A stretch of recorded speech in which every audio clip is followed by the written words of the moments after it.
सोनामुखी, हरड़, मुलेठी जैसी अनेक जड़ी बूटियां और हजारों वर्षों का प्राचीन आयुर्वेदिक ज्ञान इस एक बोतल में समाया हुआ है। कायम टैबलेट, आपकी खुशियों का साथी।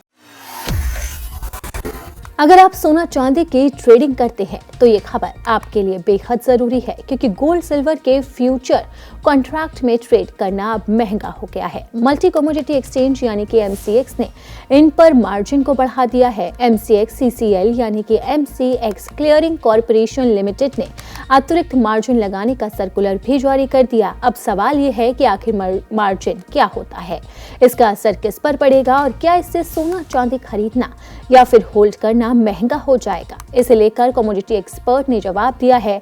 तो अब आसान भाषा में समझते हैं कि सोने चांदी पर कितना अतिरिक्त मार्जिन लगेगा। सर्कुलर के मुताबिक चांदी पर कुल अतिरिक्त मार्जिन 7% और सोने पर 3% हो गया, यानी कि ट्रेडर्स को अब पहले से ज्यादा पैसा ब्लॉक करके पोजीशन लेनी पड़ेगी। एमसीएक्स पर गोल्ड के अलग अलग 5 तरह के लॉट होते हैं।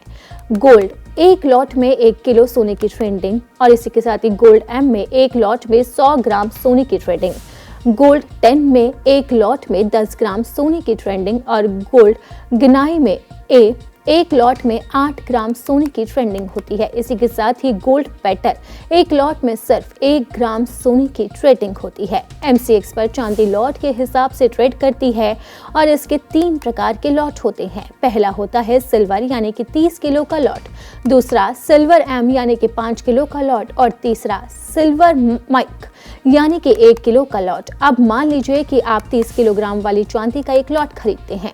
एमसीएक्स के मुताबिक जो इसके ताज़ा रेट 2.5 लाख के करीब है और इसी के साथ ही इस पर मार्जिन 4.5% है और 6 फरवरी से ये कुल मार्जिन बढ़ गया है जो अब 7% हो गया है।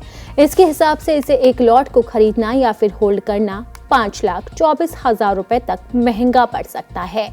अनुज गुप्ता बताते हैं कि मार्जिन वो शुरुआती रकम है जो ब्रोकर के जरिए एक्सचेंज में जमा करनी होती है। इसे और आसान शब्दों में कहें तो फ्यूचर्स ट्रेडिंग में पूरी कॉन्ट्रैक्ट वैल्यू देने की जरूरत नहीं होती।